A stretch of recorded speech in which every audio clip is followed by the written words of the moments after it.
course. Hey everyone, and welcome back to another video. In this video we're going to be taking our focus back to pivot tables, in which we're going to be looking at inserting slicers. So before we get started, what we've got is some data in our data sheet. So we have got a total of 6 columns of data, all with randomly generated information, and you can see very creative names we've used in column C. So as we always do, again, this is just completely random generated data, so it doesn't tie to anyone, so there's no sensitive information here at all. And we've just given date of birth and age and a random gender to all of these individuals. And as you can see, we've got some city and location information as well. So if we go to our pivot sheet, we've also just put in a very basic pivot table, what gives us the city in column A and the average age in column B. So what we're going to do is use this to demonstrate how to, well, one, insert a slicer, and two, the benefits of using these slicers. If you haven't seen our videos on pivot tables before, you might want to check them out before carrying on, especially with getting started and inserting your very first pivot table. If you haven't seen that video, links to that should just now be on the screen, so you can go and check it out now or at the end of the video, just so you're completely confident with how to insert a pivot table in the first place.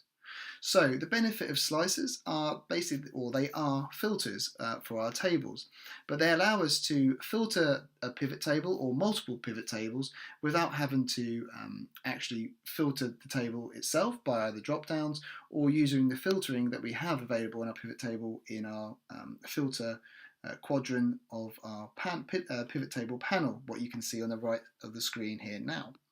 So in order to enter a pivot table, in order to enter a slicer, have your cursor selected within your pivot table. So for us, that's either column A or B. And if you go towards the top of your ribbon in Excel, you can see we've got an Insert tab. And over to the right hand side, as for us, under the filter section, but for you it might be slightly different depending on the version of Excel you're using. But you just want to find the option for slicer. And once you've located that, you just need to select that slicer button. So once you've done that, you'll get a pop-up and it will show you the slicers available. So for us, we can see we've got tick boxes of country, city, date of birth, age and gender. So these are all the fields available in our data set. So for us to get started, we're just going to use country. So you could tick multiple ones of these, and we'll go through that in a moment, but for us we just want to use country. So all you need to do is select country, and then once done that you can do OK. And this is our slicer we now have available to us, and you can click and drag and move it anywhere you wish on the page. And you can also reduce the size of it to make it a bit more tidier, or as much as desired. So what we have now is we've got all of these countries what are in our data, and as mentioned before, column A of our pivot table is showing all of the cities.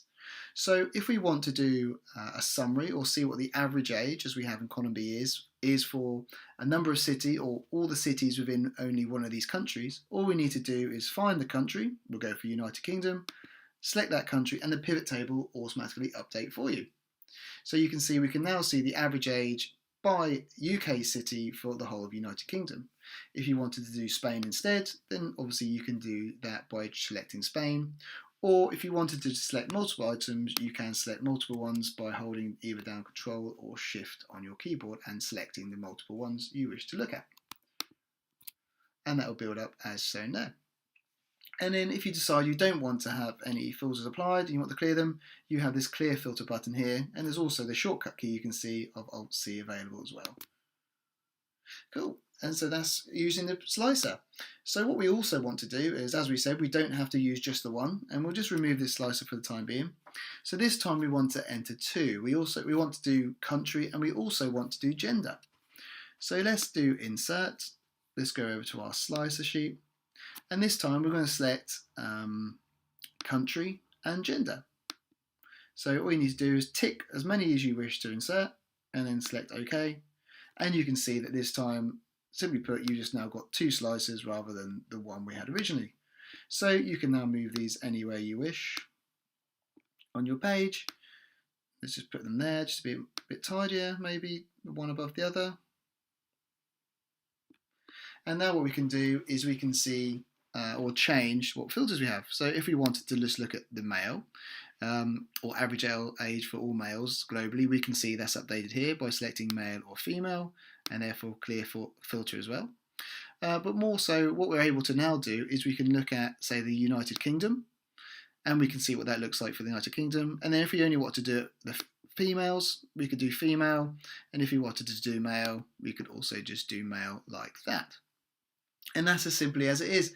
And this is how you use slicers. And slicers are very, very useful, especially when you get into the realms of building dashboards with pivot tables, or even just a good way to interrogate your data. Obviously, if you had a lot more fields and columns in your data set, then having multiple slicers can help you when you're interrogating and trying to step through the data and work out any conclusions or outcomes that you have. These are also particularly useful when we start getting on to looking how we can actually build dashboards through using pivot tables, and also pivot charts, another video that we've got coming up soon, so make sure you don't miss that. And the best way to make sure you don't miss that is by subscribing to our YouTube channel and hitting that bell notification button so that YouTube notifies you as soon as a new video of ours hits the channel. And also, if you found this video useful, please do give it a great big thumbs up, because it would be greatly appreciated. And we hope you enjoyed that video on slices. If you've got any questions, do just drop us a comment below this video, or alternatively you'll find links to our website and Facebook page in our description for this video if you'd rather get in contact with us there as well. Thank you very much, and we'll see you in the next video.